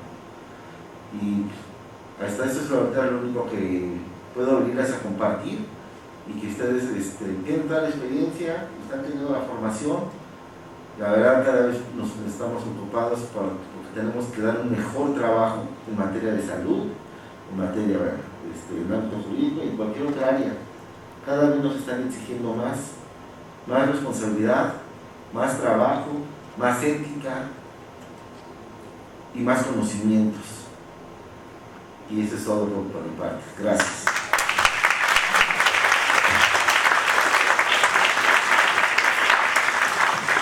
Pues le agradecemos al maestro Francisco esta experiencia, este compartir. Y como ven, son 3 ámbitos diferentes en donde desde su hacer, desde donde están realizando su quehacer profesional, pues tienen elementos para compartir. Sé que tienen ya, para quienes están en asesoría, ya estamos viendo que se están retirando su siguiente clase. Podemos abrir solo para preguntas y que los ponentes nos regalen el poderlos escuchar. Seguramente no nos va a dar tiempo de dar respuesta a todas, pero sí por lo menos escuchar a cada uno, que los escuchen a ustedes. Por acá hay uno, ¿les parece bien 5 preguntas? Y que los ponentes nos puedan recuperar al final en una última intervención. Aquí hay una, acá hay otra. 2, 3. Buenos días, mi pregunta va para el licenciado Francisco. Bueno, nosotros como trabajadores sociales, ¿cómo podemos llegar a emplear ese ámbito o a esa profesión del peritaje social? ¿Hacia dónde nos debemos de dirigir para obtener más o menos ese tipo de conocimientos, ya que bueno, en la escuela no he visto que haya algo relacionado hacia eso, más que un diplomado creo, pero ya saber su experiencia? Ahí hay otra y aquí había otra.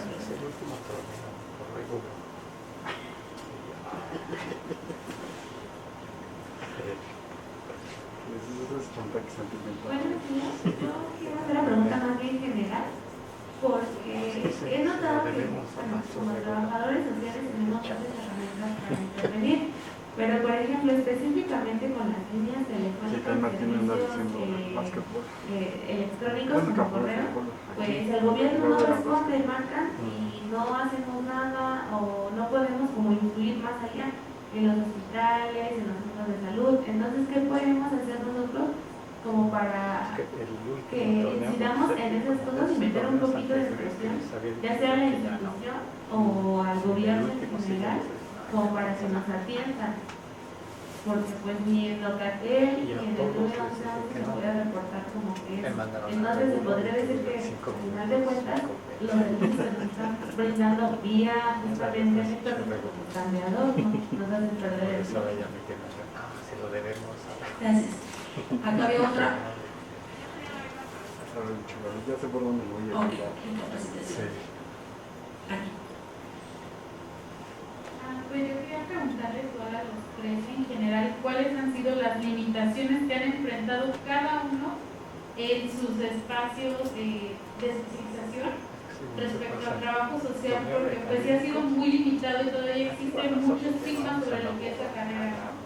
La limitan mucho y eso mismo reduce o impide el alcance realmente que puede tener la carrera en cada una de sus especialidades.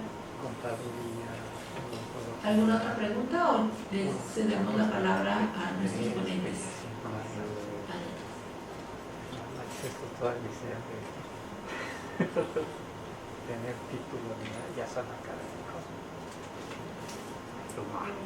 Comentar que ya hacer un reconocimiento por la experiencia que desde 3 ámbitos muy diferentes nos han compartido los ponentes y preguntarle a nuestra colega egresada de esta escuela que no está haciendo trabajo dentro del país, sino más bien en Estados Unidos, pero desde allá incide y trabaja. ¿Cómo fue su inserción en Estados Unidos? ¿Cómo fue desarrollando y seguir haciendo trabajo social desde allá? Esa sería una pregunta. Pues felicitarles a los tres porque pues, nuestro público, alumnas, alumnos, se les muestra como los diferentes ámbitos en donde podemos estarnos desarrollando y decir que no es que nosotros nos limitemos. Creo que nosotros tenemos como nos limitan siempre demostrar las potencialidades que tenemos en los diferentes espacios y ustedes lo han demostrado. Pues muchas gracias. Pues creo que ahora sí les cedemos la palabra. ¿Les parece que vayamos en otro orden? Les doy la palabra a la maestra Amira. 3 minutos. Sí, yo creo que bueno, yo creo contestando la pregunta de la compañerita, estamos en desarrollo. A lo mejor se oye como un poco justificar, pero estamos en desarrollo. Yo creo que ustedes lo vieron, cuando empezó la pandemia, incluso Locatel fue el área que decían, no sé dónde llevar a un paciente, allá en Locatel, ¿no? Y como dicen, no contestaban, o te dejaban en línea, o se cortaba. ¿Por qué? Porque se saturó el sistema. Fue un sistema que no estaba diseñado para atender tantas demandas. Actualmente, y te puedo hablar por el área de salud, cada uno de los responsables de trabajo social y promoción de la salud hemos estado desarrollando justo estas vías de comunicación, junto, por ejemplo, en algunos casos, por ejemplo, específicamente la jurisdicción de Tláhuac, que hace una mancuerna con la alcaldía y ellos, y entonces incluso tienen una gaceta semanal que actualizan, ¿no? y que así mantienen informada la gente. Tienen un canal donde hacen estilo conferencia de prensa y también, ¿no? Junto con la autoridad, y ellos están informando sobre los índices de COVID, sobre las acciones, sobre la vacunación, etcétera, etcétera, ¿no? Entonces, estamos en desarrollo. ¿Qué podríamos hacer para impulsarlo? Pues justo eso, impulsarlo. ¿Cómo aprendes andando en bicicleta? Pues andando en bicicleta, cayéndote, volviéndote a levantar, volviendo a intentarlo. Es una situación que estamos en desarrollo.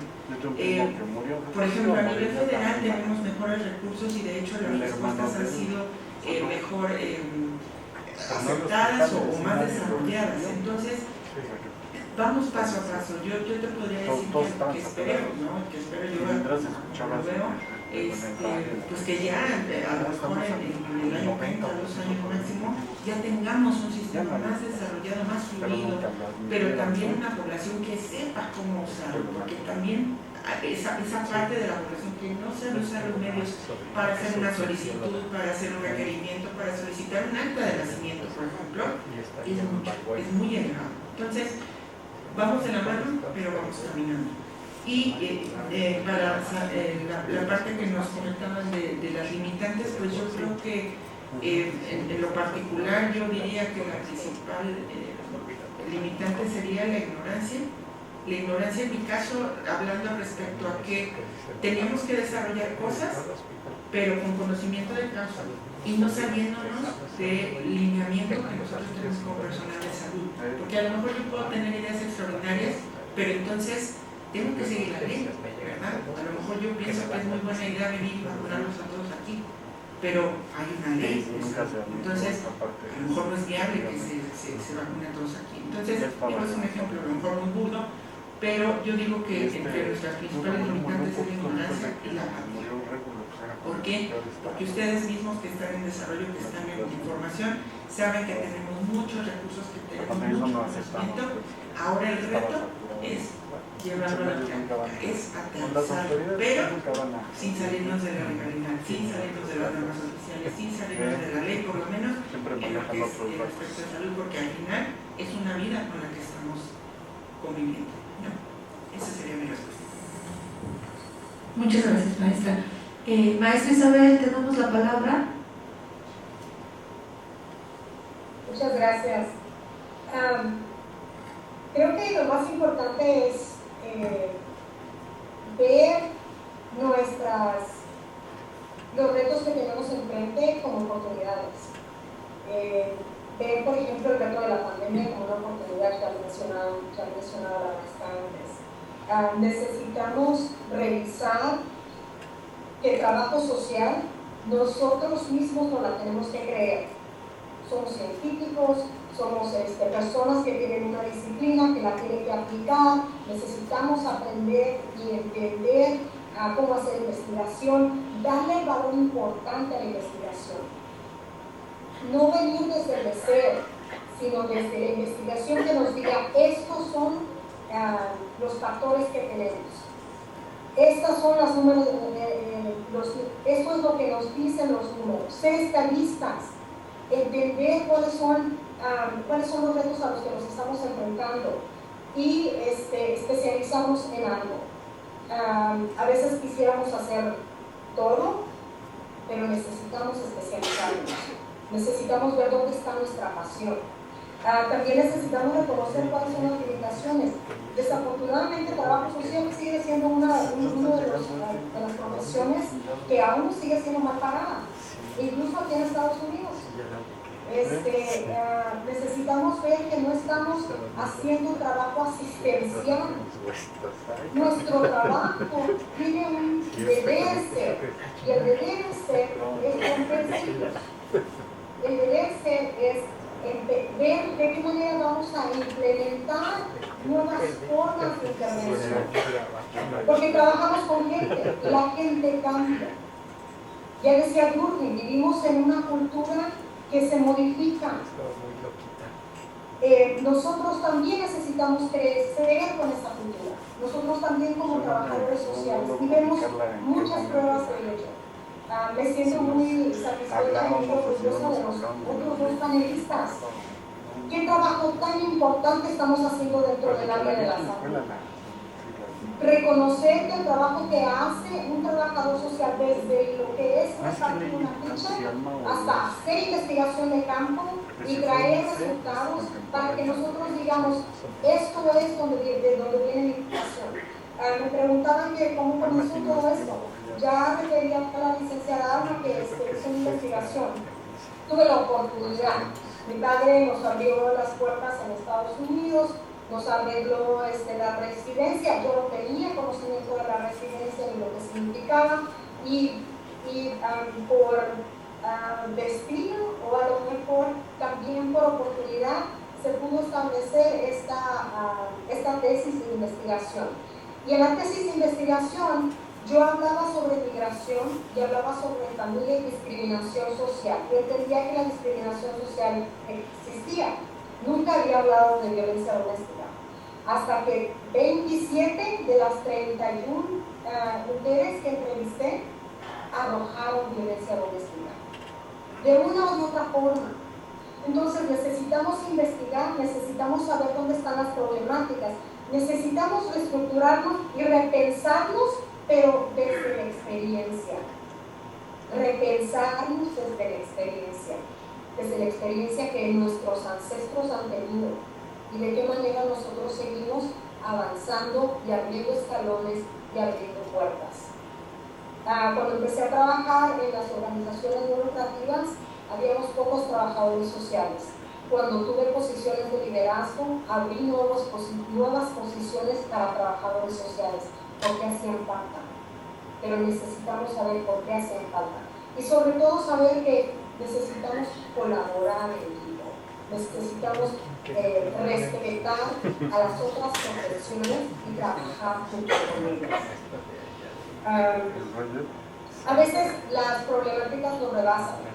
Entonces, por eso tenemos la línea de emergencia saturada y también los refugios saturados y no tenemos suficientes recursos para servir a todos. Por eso necesitamos tener programas de intervención que no solamente atacan la problemática, sino que también previenen. ¿De qué manera podemos prevenir? Y al prevenir, si trabajamos desde la prevención, podemos minimizar o aminorar la problemática inicialmente que se encuentra desafortunadamente en grados de crisis. La pobreza en grados de crisis, tenemos la discriminación en grados de crisis, tenemos la violencia en las calles con grados de crisis, personas perdiendo sus hogares. Después de la pandemia tuvimos muchísima gente perdiendo sus hogares. Entonces, ¿de qué manera podemos seguir interviniendo? Con la investigación, teniendo buenos programas de intervención y sobre todo creyendo lo que nosotros somos. Somos trabajadores sociales implementando nuestra disciplina desde el conocimiento. Y vamos abriendo los caminos. Otros abrieron caminos para mí. Yo estoy abriendo caminos para otras personas. Pero vamos abriendo caminos juntos. Muchísimas gracias. Muchas gracias, maestra. Y bueno, le cedemos la palabra ahora al maestro Gabriel González. Bueno, de este lado es una pregunta muy en específico. Me siento orgulloso también de participar aquí en la escuela que está preocupada también para estar actualizada o estar escuchando las necesidades que tenemos como profesionistas y que están formando. Creo que de los mejores trabajadores sociales que tenemos a nivel nacional, con los estudiantes, con la gente que tenemos en la comunidad. Se está trabajando actualmente con la especialidad de peritaje. Ya tenemos una línea de trabajo en específico. Yo creo que vamos avanzados, tal vez, a lo mejor me estoy aventurando, pero yo creo que estamos como menos de un año más o menos, para poder tener la primera generación con la especialidad en peritaje y trabajo social. Usted tiene el diplomado, efectivamente. El Centro de Educación Continua también está yo pláticas con ellos para dar talleres que complementen también la formación, los elementos para los peritos en trabajo social. Pero algo que para mí es muy importante, acuérdense que la ley dice que un perito es el especialista en su materia. Si me preguntas, ¿qué necesitas? Pues necesitas tener conocimiento sobre modelos de intervención, teorías sociales, metodología, técnicas de entrevista, conocer sobre familia y estar actualizados sobre nuestros temas. Un perito es el especialista en su materia, en nuestra materia, en trabajo social. ¿Qué quiere decir? Tengo que conocer todo lo que estudié y me voy a especializar. Y a lo mejor es más complicado de lo que se ve, y sí es más complicado. Yo les puedo decir, tengo compañeras en el área de salud a nivel local, una también que en paz descanse, falleció este año, de mi generación, estaba en el reclusorio sur, en el área médica, en el servicio médico del reclusorio sur, está Leti. Con ella empecé a ver que también les llegan a designar en el área de salud periciales en trabajo social los jueces. Se apoyan de esa institución para solicitar peritajes, porque hoy en día a todos nos absorben, no tenemos cómo cubrir tanta demanda. También la escuela tiene solicitudes de juzgados para solicitar peritos para ciertas intervenciones en trabajo social. También estamos hablando de la Fiscalía General de Justicia, la Defensoría Pública, el mismo DIF, y desgraciadamente el salud los tienen limitados, no pueden hacer visitas domiciliarias, no van cumpliendo los dictámenes, lo hacen de una manera documental.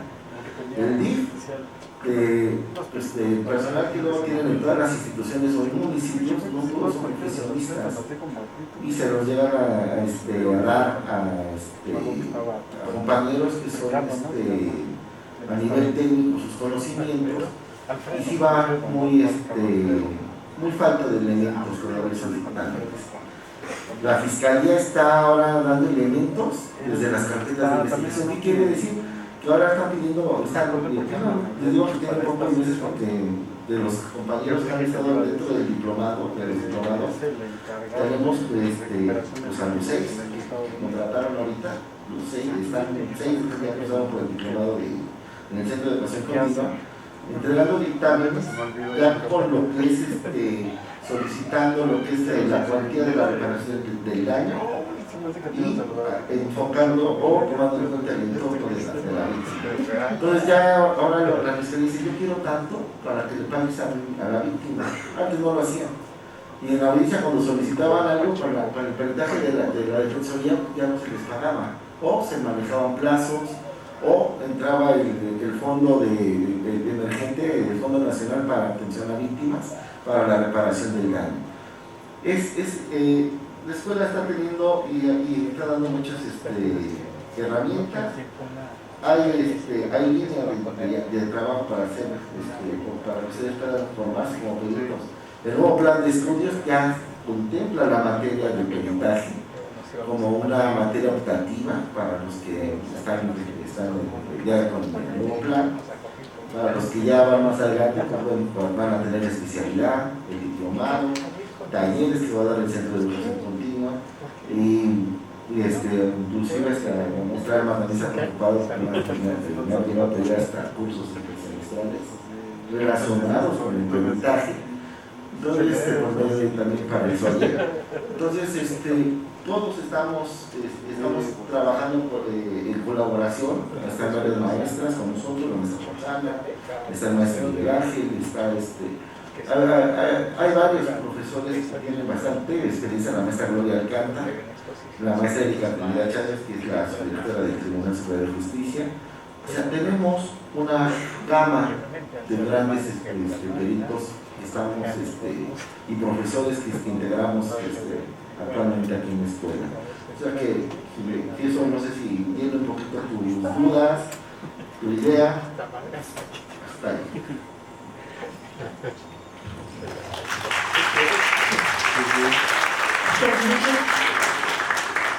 Pues muchas gracias, maestro, por las respuestas, maestra, también por sus aportaciones.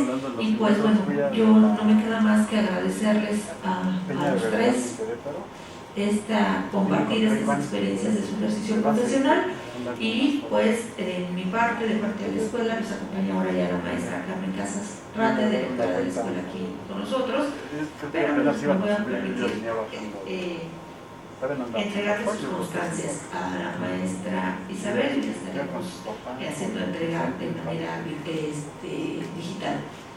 Dice sí, Universidad Nacional Autónoma de México, Escuela Nacional de Trabajo Social, otorga la constancia a Amir Elena Hernández Juárez por su participación como ponente en la mesa de experiencias. La pandemia, un tiempo para la configuración del ejercicio profesional en la jornada académica cultural en conmemoración del Día Nacional de las y los Trabajadores Sociales, celebrados el 27 de agosto de 2022 en esta escuela. Por mi raza, hablar el espíritu, Ciudad Universitaria, Ciudad México, agosto de 2022. La directora maestra Carmen Casas Rate.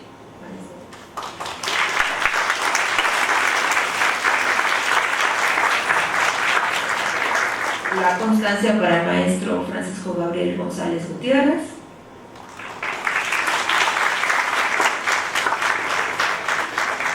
Y maestra Isabel, acá está tu constancia de manera física, Isabel Camacho Casares, pero te la haremos llegar también de manera digital. Muchas gracias a todos. Y pues nada más Agradecemos a todos nuestros panelistas sus valiosas aportaciones y reflexiones vertidas en esta mesa, y creo que le vamos a dar la palabra a la maestra Carmen Casas.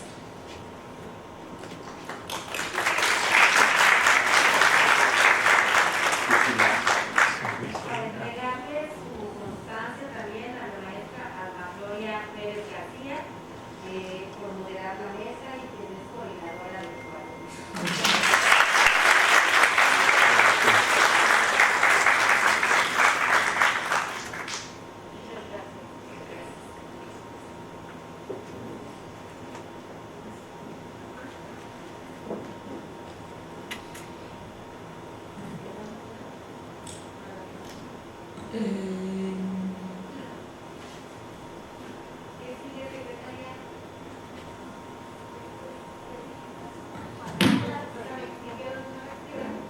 Ok, nada más agradezco entonces a los ponentes y les pedimos si nos acompañan en la parte de abajo. Sí, no importa. Bueno, entonces les damos entonces el micrófono a la maestra Carmen Casarrate para que nos regale unas palabras en este cierre de esta conferencia.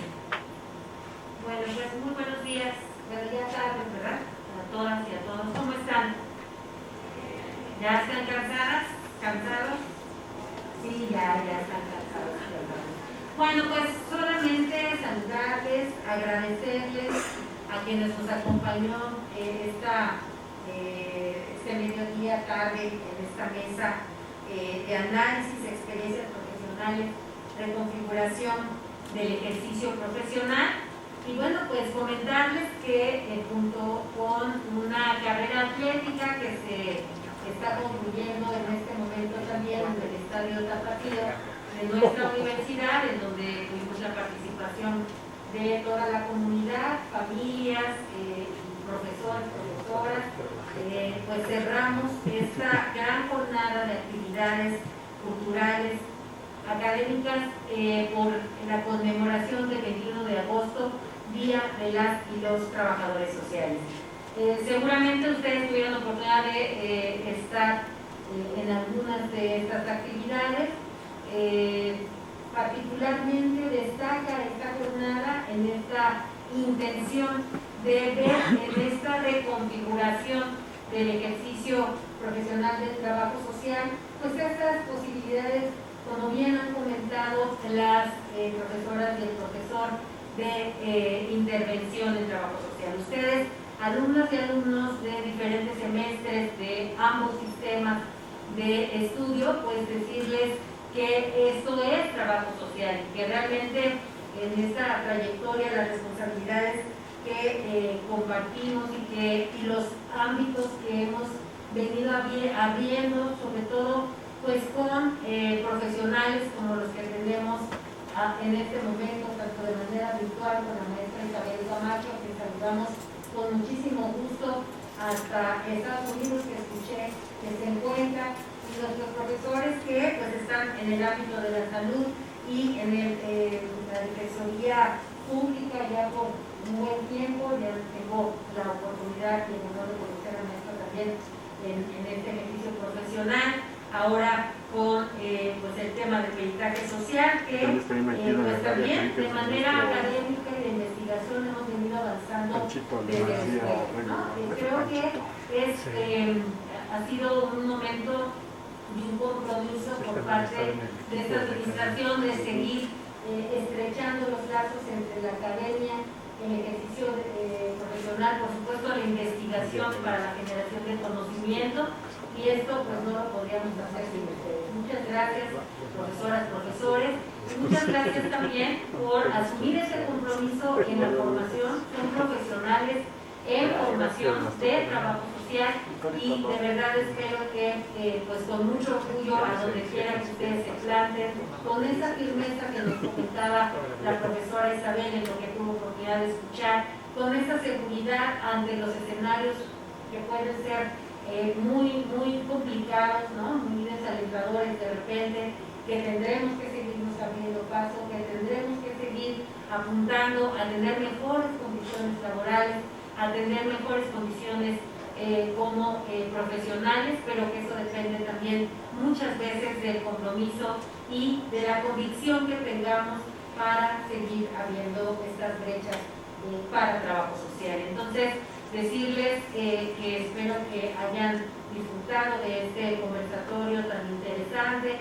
de toda la jornada de trabajo que hemos tenido para pues motivar, ¿verdad?, en ustedes, principalmente estudiantes de la licenciatura en trabajo social, pues seguir fortaleciendo, seguir adelante y pues que podamos tener este espacio siempre de análisis, de reflexión, pero sobre todo de construcción, sobre todo de pues seguir avanzando en el compromiso que tenemos como trabajadoras y trabajadores sociales. Entonces, pues muchas gracias, muchas felicidades y principalmente muchas gracias al equipo que me acompaña, que están unas en la carrera, otras por acá, otros en la plataforma. Gracias también maestro Hugo, que junto con la maestra Alma Gloria coordinaron esta mesa, maestra Norma, jefa de la División de Estudios Profesionales, maestra Unice, secretaria académica, maestra Roxana Medina, coordinadora de comunicación social,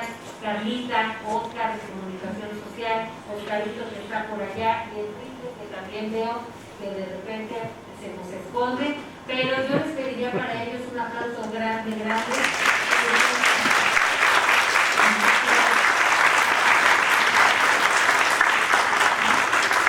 Ha sido momento de pues seguir estrechando estos procesos con sus profesoras y profesores, porque realmente, insisto, estos momentos de análisis, de reflexión, no podríamos hacerlo de otra manera. También pues tenemos por otra parte en el Estadio Tapatío, pues todavía sigue por allá la maestra Elia, secretaria de Apoyo y Desarrollo Escolar, por allá andaba la coordinadora de investigación, el secretario general, estamos el abogado de nuestra escuela, mi coordinadora de gestión, y pues todos los equipos que acompañan pues estas actividades para que pues continuemos llevando a cabo. Y bueno, invitarles el próximo lunes, todavía continuamos con algunas actividades importantes. Tenemos el 10º encuentro de personas mayores denominado Todos Envejecemos. Es su 10º aniversario. Este encuentro está a cargo de la maestra Graciela Casas, coordinadora del Centro de Estudios e Investigación en Gerontología y Trabajo Social, y pues vamos a tener toda una jornada de actividades en donde pues tendremos en este espacio a personas mayores que han venido trabajando también puntualmente en pues seguir abriendo este espacio, sobre todo en la defensa y promoción de sus derechos humanos. Entonces, como tenemos pues muchos otros temas, seguiremos trabajando también desde la virtualidad y desde lo presencial, cordialmente invitadas e invitados. Bien comentaba el maestro Gabriel, el que tengamos una formación básica no nos exime de seguir fortaleciendo la formación con actividades extracurriculares, con irse especializando, ¿no?, ir tomando como ciertos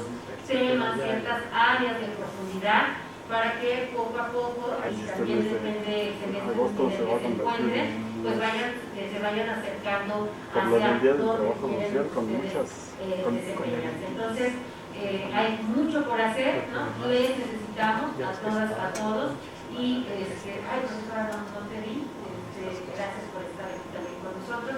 Y bueno, decirles que vamos a seguir con ustedes, para ustedes, ¿no?, trabajando mucho en la escuela. Es una escuela en movimiento, y solo quiero decirlo con toda convicción que este es nuestro momento, es el momento del trabajo social. El país nos necesita, la ciudadanía, la sociedad requiere de profesionales como ustedes, como nosotras, como nosotros. Pues realmente tenemos que seguir abriéndonos este camino. Muchas felicidades, muchas gracias, y bueno, pues vamos a seguir con las actividades que tenemos programadas. Gracias, maestra.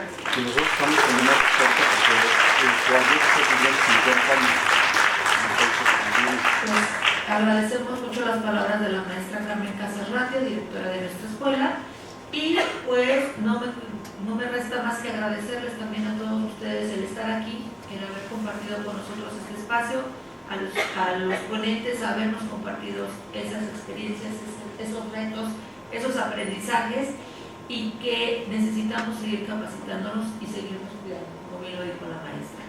Muchas gracias a la maestra Isabel, que está del otro lado del medio, pero que está muy cerca de nosotros, y a todos los que hicieron posible que esta transmisión se diera: Oscar, Enrique y todos los demás que están atrás de donde no se ven, pero que sin ellos no fuera posible estas transmisiones. Acá nos dicen que hace rato dijeron que se iban a ganar libros. No se vayan los ganadores, aquí están. Por ahí está el maestro Hugo. Ándale, Hugo, debes 3 libros. Era 1, 2, 3. Ok, pues muchas gracias y tengan un bonito fin de semana.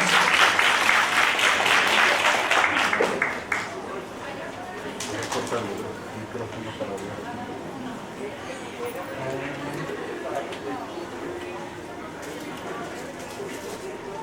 Maestra Isabel, ¿me escucha?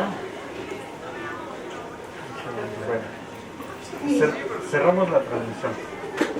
Sí, muchísimas gracias por todo. Hasta pronto, buen fin de semana. Feliz fin de semana. Gracias.